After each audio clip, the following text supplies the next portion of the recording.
turte adam momor sagale dan wargatte madu nagama sagalen ko nagama nagala mitiat ya jalqabarratti madu akkuma sittime deeggarsi deeggarsuufan bakka sikase asirratti fide waliin dubbanne turre akka carraate karabbiin ko na argu rabbitu akkasi godhe sisi rabbi takkasi godhe rabbumatu rakko kana namatti fida borooki tarani immoo kan kooki kana bira ta'uu danda'a wallahi seerri biyya kana waan akkasii kana na dhowwa rakkoodhuma keessantu na dandeessu dhabnaan itti galee ture amma immoo xiqqoo rakkoo inni mudate mana nama tokkotti akkati gargaaramtu gochuufan deema shi ana wallahi lazim to qorichina bira jiraate waan liqimsee duunatti fakkaate no baay'ee rifadhe abshir singanne kuno video sojjedhe injira akkana goona ifamana godhaati abdi muta sagalee ko jira injira abdi la Sharafuddin mana bane mana Sharafuddin akka ta'u sun murteesse moo innoo mana bane deeggarsa walitti qabaa jira isinoo ajjirti isinoo ajjirti Sharafuddin achi walitti qabaa jira eenyu murteesse akkamitti akkana gootan walii galaa kan dhimma kanarratti Sharafuddin ko deeggarsa walitti qabaa namni murteesse hin jiru namni murteesse hin jiru jedhe erga murtoofne eshi faallaa koo deemuun amala isaati kansaa kaleessa dheengadde isaafe faallaa koo maaf deeman jedhu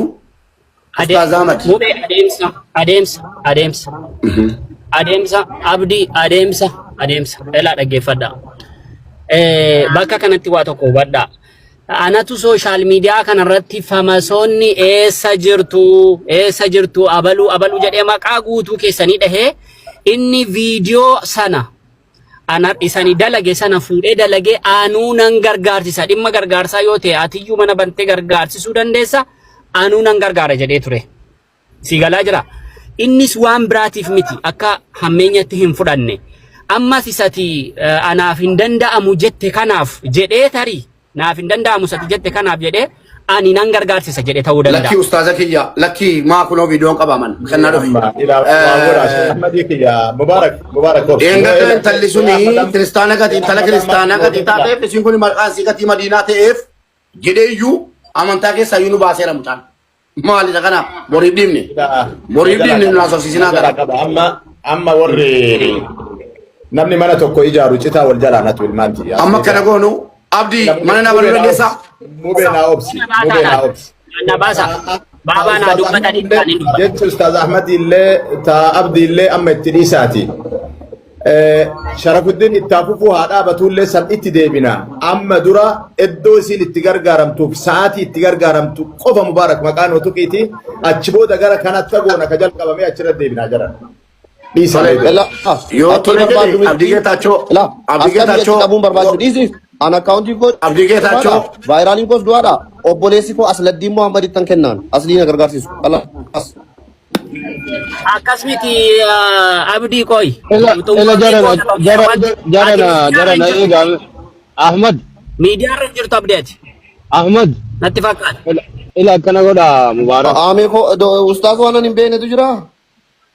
Waan inni jira anaaf Mubaarak wal mari'annee obboleessa keenya Eidar abdii bilisummaatiin dhaqee kadhadhee bilbilatti bilbilsiisee erga siif danda'amuu baateeti. Heidariin ani itti nan dhiyaadha isaani waamee fida akkaawuntii birriin itti galu akkaawuntii Ustaad Sheekh Saadidha mana keetti qofa kan inni gargaaramu akkaawuntii Mubaarak miti akkaawuntii Ahmad Hussein mitiiti kanaafiyyuu rakkoon qabu ati manuma kee eeshi jedhiiti arra nuu bani jennaan ookee rakkoon qabu jedhee Heidar abdii bilisummaa waan kana fudhate erga maal ta'e erga Mubaaraki waan kana gargaarsa obboleettii keenya kana gargaarsisuu irraa uguramee jechuudha. Ana obboleessa keenya Heidariin gaafatee kadhatee dhaqee eeyyamsiise inni aajaa biraayyuun qabatu inni jedhu jechuudha. Sababii isaa intalli kun arra malee carraa biraa waan isheen hin qabneef. Amma na hubattanii achi booda Mubaarak viidiyoo dalagee gargaarsi kun mana obboleessa keenya Heidar abdii bilisummaatti ta'aa jedhee viidiyoo dalage. Viidiyoon ni dalage sanaaniyyuu dhaqee irratti diyuutu godheera namoota hedduutu ilaaleera sa'aatii lamatti beellamni achitti qabamee jira.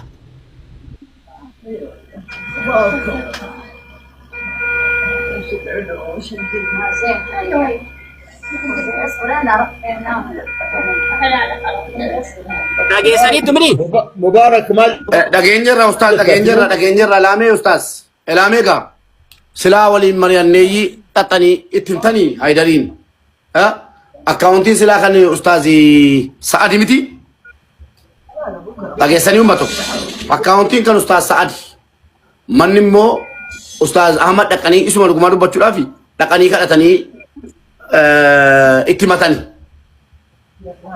isinii galee kan gargaaramu Madiinaa kan gargaaru ummata kan gargaaramu mana Haydar Abdii Bilisummaati kan immoo akkaawuntii irratti walitti qabamu kan Haydar utuu hin taane kan ustaas Sa'adi. Salaamu alaikum. Madiinaa dhageessee Madu sheerii si godhaa bakka nu dhufnutti dhuftee akkaawuntiin immoo kan ustaas Sa'ad isaaniin gadda mucayyoo sana gargaarsan kan isaanii irratti walitti qabamaara dhageessee. Kanuma irratti walii agallu kana olamma sa'a. Ani yaada gannadhu. Kalas.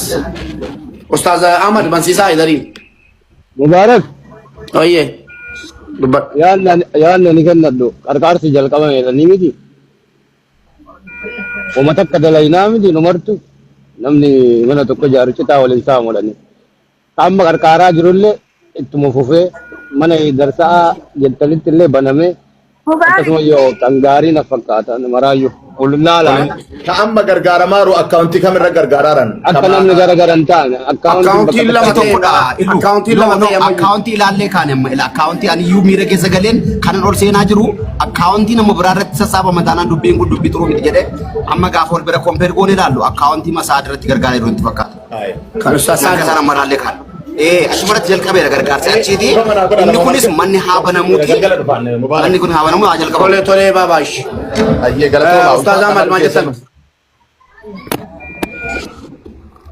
Rakkoo ittiin qabu.